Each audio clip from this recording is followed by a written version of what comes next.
بسم اللہ الرحمن الرحیم۔ حضرت مولانا قاسم نانوتوی اور اتباع سنت۔ سنت کا اتباع یہ وہ کامیابی کی کنجی ہے کہ کوئی بھی اللہ کا بندہ اس کے بغیر اللہ کا ولی نہیں بن سکتا۔ جو بھی اللہ کا ولی بنا ہے، جو بھی بزرگ بنا ہے، جس نے بھی اللہ کے ہاں اپنا مقام بنایا ہے تو وہ سنت کی اتباع کی وجہ سے بنایا ہے۔ آدمی سنت کی اتباع کے بغیر اللہ کا ولی اور دوست نہیں بن سکتا۔ اتباع سنت سب سے بنیادی چیز ہے۔ اس لیے یہ سمجھنا کہ اگر کوئی آدمی کوئی ایسی بات اس سے صادر ہو جائے، کوئی کرتب دکھا دے، اس کو کرامت بھی کہتے ہیں، تو کرامت ایک الگ چیز ہے، لیکن اس کا کامیابی یا ناکامی سے کوئی واسطہ نہیں ہے۔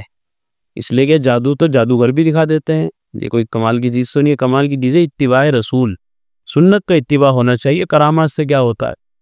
اصل تو چیز اتباع سنت ہے۔ چنانچہ تمام بزرگان دین نے ہمیشہ اتباع سنت کا بہت اہتمام کیا۔ اسی اتباع سنت کی وجہ سے اللہ نے ان سے دین کے بڑے کام لیے، بڑی خیر ان سے پھیلی، اور ان کی برکت سے اللہ نے دین اسلام کو دور دور تک علاقوں میں پہنچا دیا۔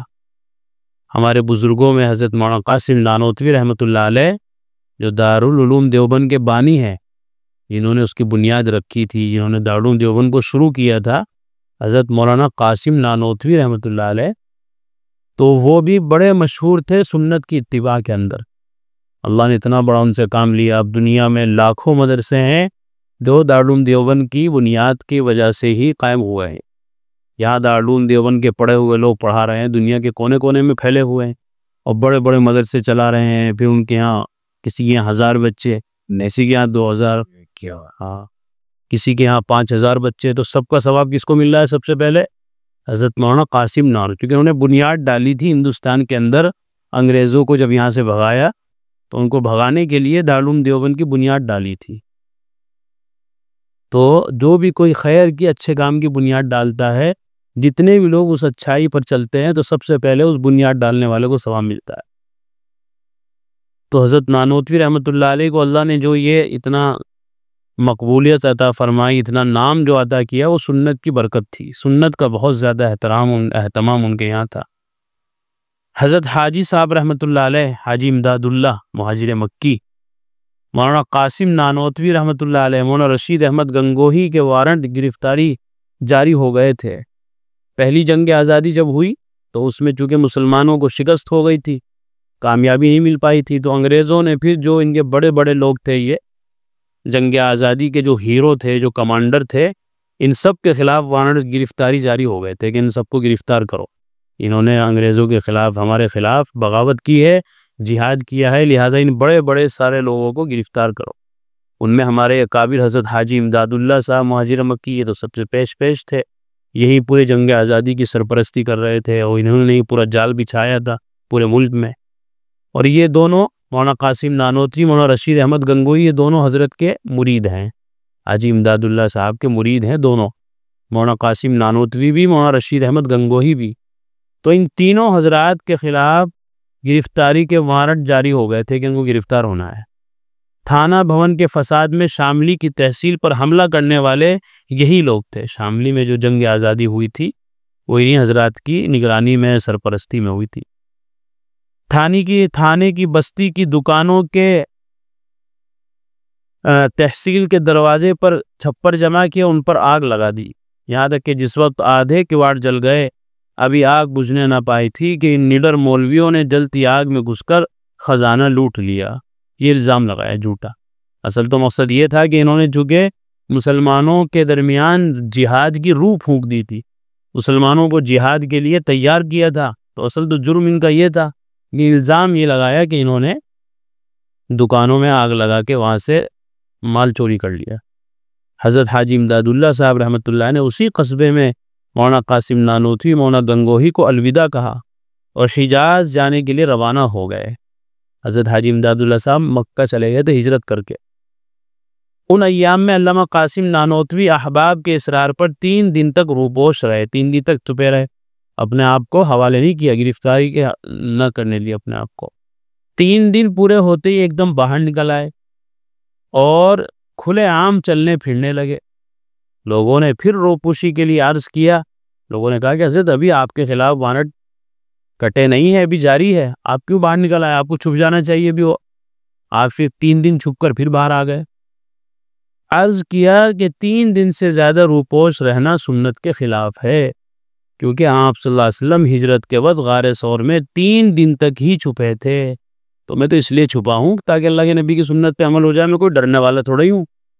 تو مجھے تو اس سنت پہ عمل کرنا تھا کہ اللہ کے نبی جب ہجرت کر کے مدینہ جا رہے تھے، ابھی پڑھ کے آئے ہیں تعلیم میں، تو آپ نے غار ثور میں 3 دن تک قیام فرمایا تھا۔ تو قاسم نانوتوی نے اس سنت پہ عمل کرنے کے لیے 3 دن اپنے آپ کو چھپا کے رکھا تھا، انگریزوں سے ڈرنے کے لیے نہیں۔ چنانچہ پھر وہ چھپے نہیں، ایسے ہی پھرتے رہے کہ دیکھا جائے گا جو ہوگا۔ میں جو 3 دن چھپا تھا وہ اپنے آپ کو بچانے کے لیے نہیں چھپا تھا، بلکہ رسول اللہ صلی اللہ علیہ وسلم کی سنت پر عمل کرنے کے لیے، کہ کفار مکہ ان کو ڈھونڈ رہے تھے، تلاش کر رہے تھے، تو آپ بھی چھپ گئے، غار ثور میں 3 دن تک رہے۔ تو اسی طرح انگریز مجھے ڈھونڈ رہے ہیں، میرا پیچھا کر رہے ہیں، تو میں بھی سنت کی اتباع کی وجہ سے 3 دن چھپا ہوں، اپنے آپ سے ڈرنے کے لیے، گرفتاری سے بچنے کے لیے نہیں۔ کیسی سنت پر عمل کیا؟ آدمی ایسے موقع پہ تو شریعت کو بھول جاتا ہے، سنت تو کس کو یاد رہتی ہے؟ اگر کسی کے خلاف کوئی اس طرح کی بات پیش آ جائے تو آدمی گیا شریعت سے، پھر تو وہ بہانے ڈھونڈتا ہے چھپنے کے اور اپنے آپ کو بچانے کے ہیلے حوالے کرتا ہے۔ لیکن یہ حضرات ہمارے اکابر، اللہ نے ہر چیز کے اندر ان حضرات کو سنت کے اتباع کا ایسا اہتمام عطا فرمایا تھا کہ جس کی مثال نہیں ملتی۔ حضرت نانوتوی رحمۃ اللہ علیہ کا ساری عمر سبز رنگ کا جوتا استعمال نہ کرنا، ہرا جوتا۔ ہندوستان میں بعض حضرات سبز رنگ کا جوتا بڑے شوق سے پہنتے تھے اور اب بھی پہنتے ہیں، لیکن حضرت نانوتوی نے ایسا جوتا ہمیشہ کبھی نہیں پہنا، اور اگر کوئی تحفتاً لا کے بھی دے دیتا تو اس کے پہننے سے احتیاط کرتے اور آگے کسی کو ہدیہ دے دیتے، اور سبز رنگ کا جوتا پہننے سے محض اس لیے بچتے تھے کہ نبی اکرم صلی اللہ علیہ وسلم کے گنبد خضرا کا رنگ ہرا ہے۔ یہ دیکھیے اتباع سنت، محبت کتنی بڑی چیز ہے کہ حضور صلی اللہ علیہ وسلم جہاں آرام فرما رہے ہیں اپنی قبر میں، اس کے اوپر جو گنبد بنا ہوا ہے جس کو گنبد خضرا کہتے ہیں، وہ گنبد کیسا ہے؟ ہرا ہے۔ تو وہ تو اتنا احترام کی جگہ ہے کہ رسول اکرم صلی اللہ علیہ وسلم کی قبر کے اوپر گنبد بنا ہوا ہے، گنبد خضرا۔ ہم اس کلر کا جوتا اگر پہنے تو جوتا تو اہانت کی چیز ہے، توہین کی چیز ہے۔ چپل رکھا جاتا ہے اس لیے تاکہ سڑک پر پھرے اور اس کے اوپر آدمی اپنا پیر رکھے، تو یہ نہیں ہو سکتا ہم سے کہ رسول اکرم صلی اللہ علیہ وسلم کے گنبد خضرا کے رنگ کو ہم اپنے پیروں کے نیچے روندے، یہ نہیں ہو سکتا۔ چنانچہ کبھی آپ نے ہرے رنگ کا جوتا نہیں پہنا، لوگ پہنتے تھے، شوق سے سلوا بنواتے تھے۔ تو یہ حضرات سنت کا اتنا احترام کرتے تھے۔ پھر بھلا ایسے رنگ کے جوتے پاؤں پر کیسے اور کیوں کر استعمال کیے جا سکتے ہیں؟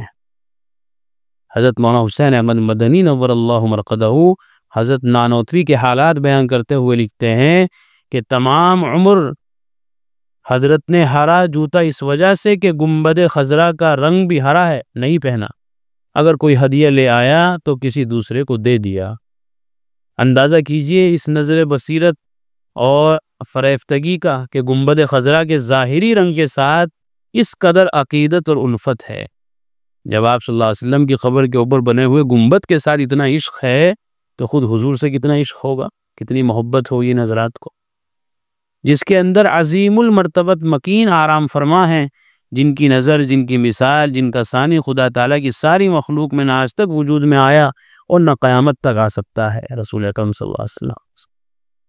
تو یہ حضرات، ان کی کامیابیوں کا راز یہی تھا کہ یہ حضرات سنت کا بہت زیادہ اہتمام فرماتے تھے۔ ہمیں بھی چاہیے کہ دنیاوی کامیابی ملے، آخرت کی کامیابی ملے، اللہ کی رضا اور خوشنودی ملے، تو وہ کیسے ملے گی؟ سنت کا اہتمام کرنے کی وجہ سے۔ ہمارے پاس علم ہونا چاہیے کہ کس وقت کی سنت کیا ہے، کوئی کام کرنا ہے تو اس کے کرنے کا سنت طریقہ کیا ہے۔ اللہ کے نبی صلی اللہ علیہ وسلم نے چھوٹی چھوٹی باتوں کی بھی امت کو تعلیم فرمائی۔ چنانچہ کفار و مشرکین آپ صلی اللہ علیہ وسلم کی اس تعلیم پر اعتراض کرتے تھے۔ حضرت سلمان فارسی سے کہا نا کفار و مشرکین نے کہ تمہارے نبی کیسے نبی ہے جو تمہیں پیشاب پخانے کی باتیں بھی سمجھاتے ہیں؟ بھلا یہ بھی کوئی باتیں سمجھانے کی ہوتی ہے کہ بیٹھ کے کرنا چاہیے، جدھر سے ہوا آ رہی ہے ادھر نہیں کرنا چاہیے ورنہ چھینٹیں لگے گی، اور الٹے ہاتھ سے استنجا کرنا چاہیے، ڈھیلے سے ایسی باتیں، بھلا یہ نبی کی شان ہوتی ہے؟ تو حضرت سلمان فارسی رضی اللہ عنہ پر اعتراض کیا تھا کفار و مشرکین نے، تو انہوں نے فرمایا یہ تو ہمارے نبی کے کامل ہونے کی نشانی ہے کہ آپ وحی کی باتیں بھی بتاتے ہیں، روحانی باتیں بھی بتاتے ہیں، اور انسانی ضرورت کی باتیں بھی سکھاتے ہیں، یہ عیب کی بات نہیں ہے، تو آپ کے کامل ہونے کی نشانی ہے کہ آپ انسانی ضرورتوں کی باتیں بھی امت کو بتا رہے ہیں، سکھا رہے ہیں، اور گویا ہاتھ پکڑ کر چلنا سکھا رہے ہیں دین پر، تو یہ اعتراض کی بات نہیں ہے، تو آپ کے محسن ہونے کی نشانی ہے اور آپ کے کامل ہونے کی نشانی ہے۔ تو ہر آدمی کو کھانے کی ضرورت بھی پیش آتی ہے، تو دیکھیں کہ ہمارے نبی کیسے کھاتے تھے، کھانے کی کتنی سنتیں ہیں۔ ہر آدمی کو پیشاب پخانے کی ضرورت بھی پیش آتی ہے، پیشاب پخانے کے لیے کیسے جانا چاہیے، کون سا پیر داخل کرنا چاہیے، اندر بیٹھ کر کیا کرنا چاہیے، باہر نکل کے کیا پڑھنا چاہیے، ساری سنتیں کتابوں کے اندر موجود ہیں۔ اس لیے ہمیں چاہیے کہ ہم صبح سے شام تک کی اپنی پوری زندگی کی روٹین کو سنت کے تابع بنائیں۔ انشاءاللہ اس میں دنیاوی کامیابی بھی ملے گی، اور آخرت کی کامیابی تو یقینی ہے کہ اللہ کی رضا حاصل ہو جائے گی۔ اللہ اس کی توفیق عطا فرمائے، اور آخر دعوانا الحمدللہ۔ قرآن کریم میں اللہ تعالیٰ فرماتے ہیں الا بذکر اللہ تطمئن القلوب، کہ سن لو، اچھے سے سمجھ لو، اللہ تعالیٰ کے ذکر ہی سے دلوں کو اطمینان نصیب ہوتا ہے۔ یعنی اللہ تعالیٰ کے جو انعامات و احسانات اور اس کی نوازشیں ہم پر ہیں، اگر ہم ان کو یاد کریں گے تو ہمارے بے قرار دل کو قرار آ جائے گا، سکون مل جائے گا۔ اگر ہم چاہتے ہیں کہ ہمارے دلوں میں سکون آئے، اطمینان نصیب ہو، تو اس کا ایک واحد علاج اور ایک بہترین دوا یہ ہے کہ ہم فوراً اللہ کے ذکر میں مشغول ہو جائیں۔